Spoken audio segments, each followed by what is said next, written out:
Muchas gracias, estoy aquí en compañía de la cúpula. Hoy nuevamente quiero felicitar y agradecer a la fuerza pública por la labor que realizan en beneficio de la seguridad y la protección de los derechos de todos los colombianos. De cara a los desafíos de la pandemia, las acciones que adelanta la fuerza pública apuntan a crear más condiciones de seguridad para que impulsemos la reactivación del país, que es el gran desafío que hoy se tiene.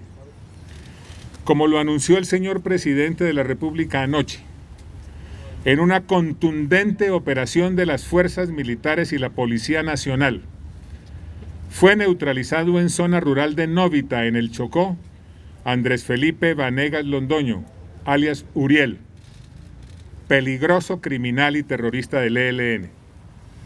Es un terrorista al que la fuerza pública, el Estado colombiano, le seguía el rastro desde el 2018, cuando fue caracterizado como objetivo de alto valor de interés nacional por directiva ministerial, debido a la peligrosidad que representa y a la cual ha hecho referencia en distintas ocasiones el propio señor presidente de la República, doctor Iván Duque.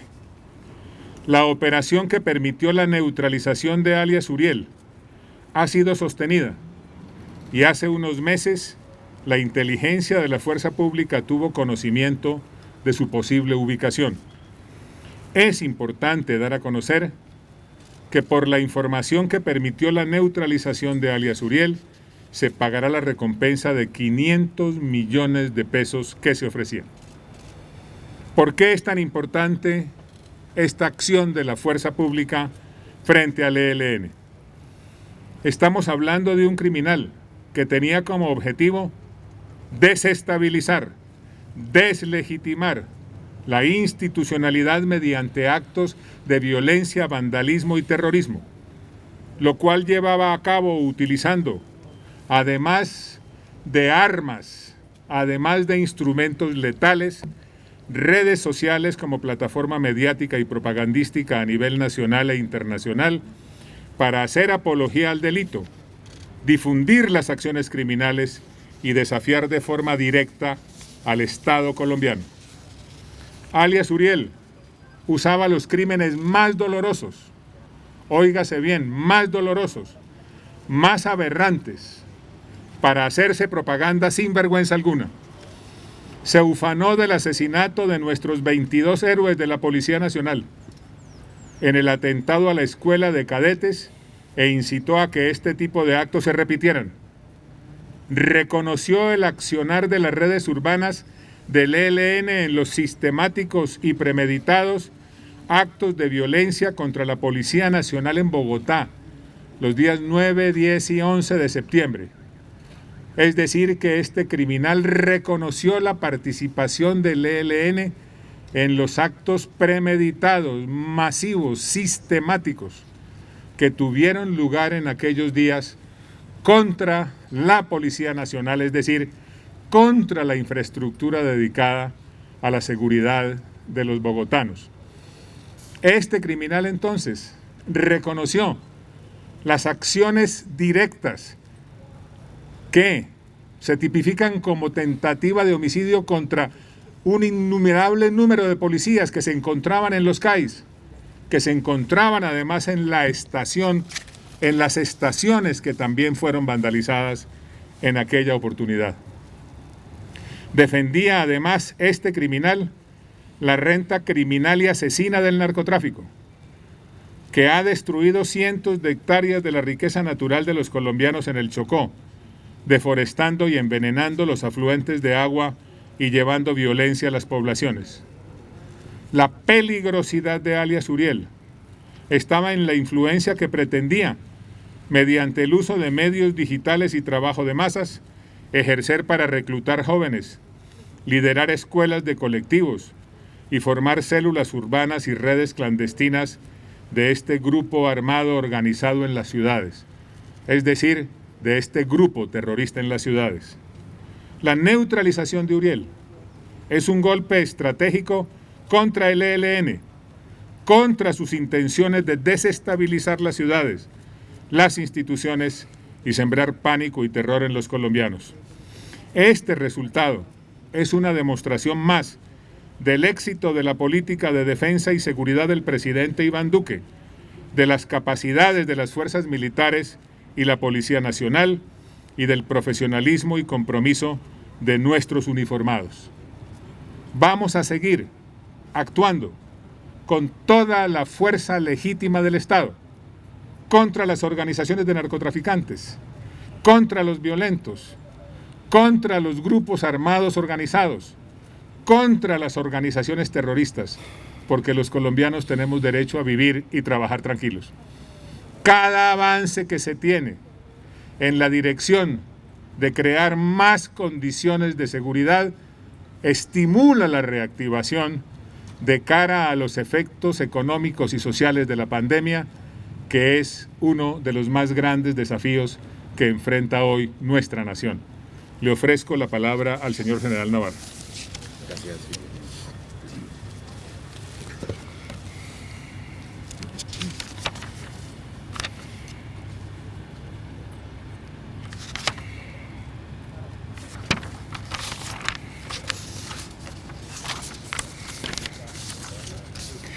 Gracias, señor ministro.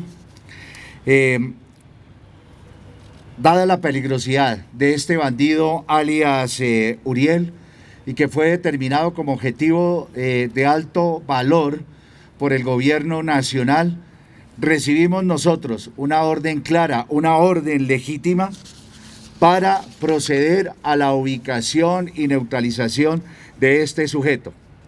Y empezamos nosotros a desarrollar una serie de tareas propias de las fuerzas militares y de la Policía Nacional, específicamente en unir esfuerzos y capacidades que tienen nuestras fuerzas militares y la Policía Nacional para focalizarnos en este peligroso objetivo.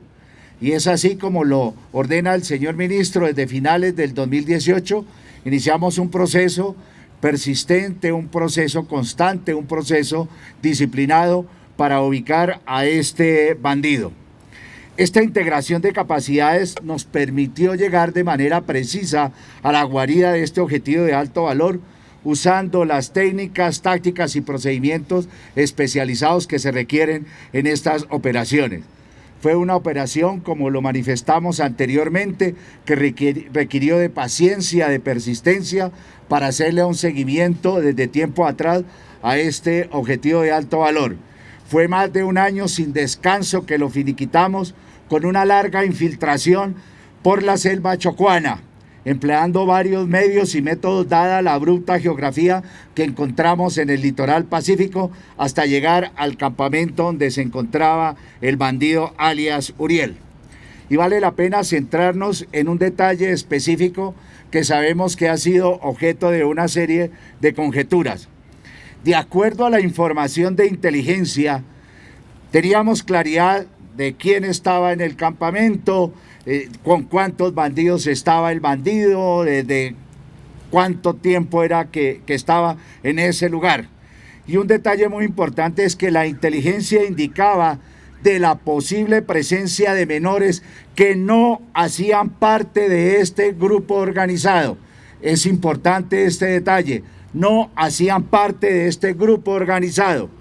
Por esta razón, durante la fase del planeamiento operacional, se tomaron todas las medidas y precauciones en el marco del derecho internacional humanitario para reducir el riesgo de daño incidental y así lograr cumplir con la misión asignada. Por lo tanto, lo planeamos y lo ejecutamos al detalle. Estas son operaciones que dentro de nuestra doctrina se conocen como operaciones de precisión. Vale la pena resaltar que durante las tareas de observación que se desarrollaron, se determinó la presencia de estos menores en el área campamentaria de alias Uriel. en el proceso de actos urgentes, en el campamento, posteriormente en el registro, no se registraron presencia de menores, los que habíamos visto de manera anterior. ¿Esto qué quiere decir? Que al final los bandidos del ELN eran los que tenían a los menores en el sitio y posteriormente ellos mismos se llevan a los menores que estaban en esta área campamentaria. De tal forma que le exigimos al ELN, que es el responsable por la seguridad y por la vida de estos menores, y que deben entregarlos a la primera oportunidad por algún medio, los medios legítimos que tiene el Estado colombiano para que les sean restablecidos los derechos de estos menores que en su momento se les habían quitado. Eso es todo, señor ministro. General, una pregunta, buenos días, sobre el tema de los menores que justamente usted estaba tocando, es decir, que no es verdad que un niño haya fallecido en medio de esa operación y que no se tenga claridad sobre otro menor de 8 años que también estaba ahí. No. ¿Es la información que hay? No, al respecto, cuando se proceden a hacer los registros, una vez ejecutada la acción en el objetivo, lo único que se encuentra es un muerto en desarrollo de operaciones militares que después por tareas de policía judicial se determinó que era alias Uriel. Y en el registro no se encontraron menores de edad en el área campamentaria. ¿Estos menores de pronto estaban en general siendo reclutados? Estos menores estaban ahí con el ELN. Al parecer, alguno de ellos tenía un parentesco con el bandido alias Uriel. ¿Cuántos menores eran, general? La información que teníamos eran 2 menores y las tropas que estaban en el área lograron observar 2 menores de edad en el sitio. La información, y que es precisa con actos urgentes de policía judicial, es que en el registro nosotros únicamente encontramos al bandido alias Uriel. No se encontraron más personas, no se encontraron heridos, no hubo capturas. Sí se encontró algún material de guerra de intendencia que quedó en la cadena de custodia. General, ¿esta operación fue con francotirador? Esta operación fue con una de las capacidades diferenciales que tienen las fuerzas militares que nos permiten batir objetivos de alto valor con precisión. Señor comandante de las fuerzas militares o señor ministro, para claridad de la opinión pública, hay sectores políticos que nos están atacando diciendo que ustedes están asesinando niños. ¿Se puede o no se puede hacer operaciones cuando hay menores de edad? Para que la opinión pública y las fuerzas militares... Le agradezco mucho la pregunta y quiero hacer las siguientes claridades. Porque se está utilizando indebidamente este tema. Aquí se está haciendo politiquería con la muerte y se está haciendo politiquería con los niños, sin explicarle al país con toda claridad cuáles son los pasos que se cumplen y cuáles son las normas del derecho internacional humanitario y cuáles son las autoridades que actúan en todas y cada una de las distintas etapas de estos procesos. ¿Cuáles son los pasos que se cumplen con los actos urgentes en el lugar de los hechos? Primera claridad. Las actividades de primer respondiente, ¿eso qué quiere decir? Se acordona el área para preservar las evidencias y se asegura el área para efecto del ingreso de la policía judicial. Es decir, la fuerza pública, el ejército, hace la operación y toma todas las medidas para efecto de que puedan ingresar las autoridades competentes. Hasta ahí, en este punto, llega la competencia propia de la fuerza pública y se detona, se activa la competencia de otras autoridades. ¿Qué hace la policía judicial?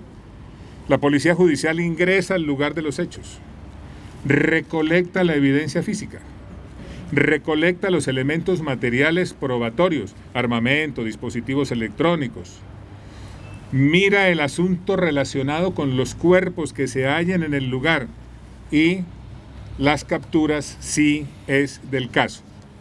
Con posterioridad se embala y se rotulan las evidencias que entran entonces a la cadena de custodia.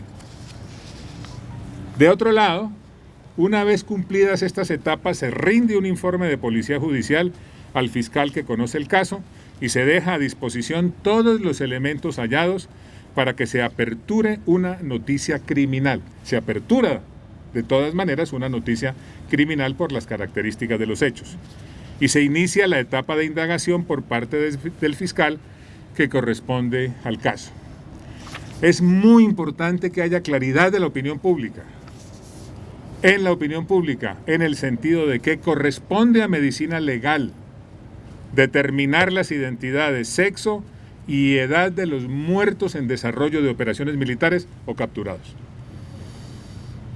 Esta claridad es fundamental para que no sigan confundiendo al país con respecto al papel de la fuerza pública en este tipo de acciones y con respecto a la autoridad competente que debe determinar identidades, sexo y edad de los muertos en desarrollo de operaciones militares, si es del caso, o capturados. Ahora bien, con respecto al derecho internacional humanitario, ¿cuáles son las normas del derecho internacional humanitario?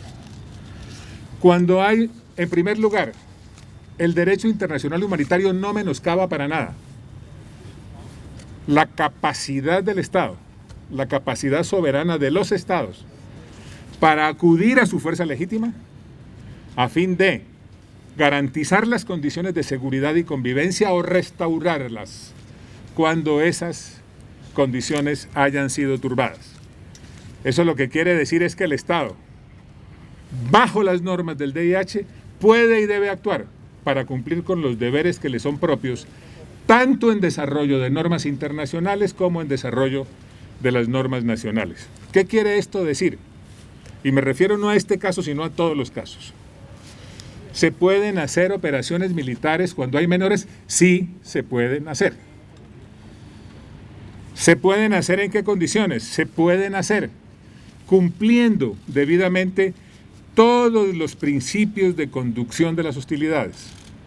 Es decir, respetando el principio de humanidad, el principio de necesidad militar, el principio de distinción, el principio de proporcionalidad y el principio de distinción. Cuando hay menores en un lugar de esta naturaleza, habida cuenta de las situaciones que vive el país, es decir, cuando hay menores en riesgo por el adelantamiento de operaciones militares, quien viola el DIH es quien tiene al menor en ese campamento y por esa razón lo pone en riesgo de un eventual daño incidental en virtud del desarrollo de las operaciones militares.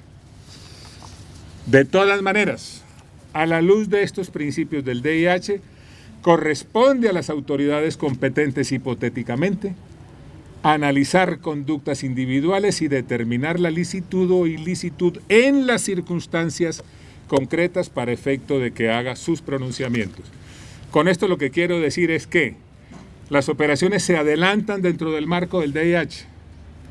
Las operaciones tienen lugar con el debido respeto a los principios.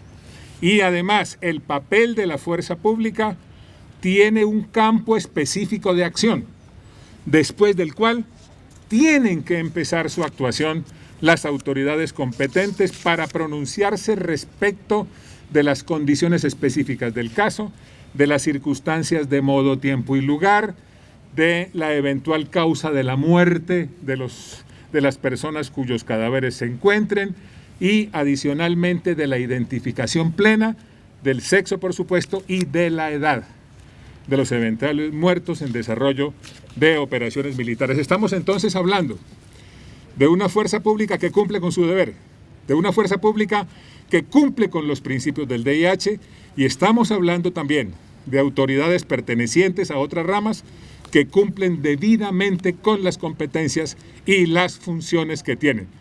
Es de inmensa gravedad lanzar mensajes subliminales o directos que confundan a la opinión pública y que creen la idea equivocada, una idea que rechazamos y que no podemos aceptar, de que la fuerza pública mata niños. La fuerza pública no mata niños.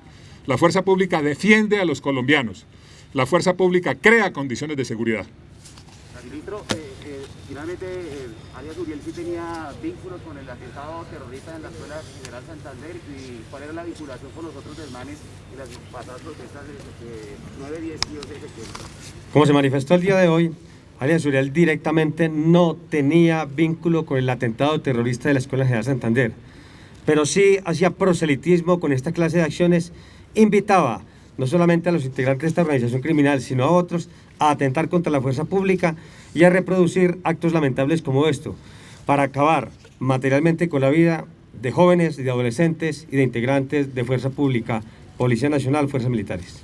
General, pero el ministro dijo que sí había relación de alias Uriel con el atentado. No, perdón, yo leo lo que dijo. Para que no haya confusiones.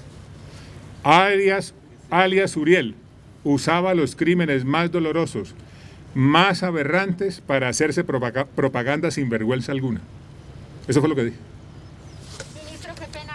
Siga. Para Blue Radio o el general Navarro, qué pena, me reitera nuevamente que finalmente habían los dos menores y como usted lo dijo ahorita, que pues no se encontraron los cuerpos. Por favor, estamos listos. ¿Me puede colaborar? Bueno, con referencia a su pregunta, entonces vuelvo e insisto nuevamente en la idea inicial. Por informes de inteligencia teníamos información de que posiblemente habían menores de edad que no hacían parte de este grupo organizado.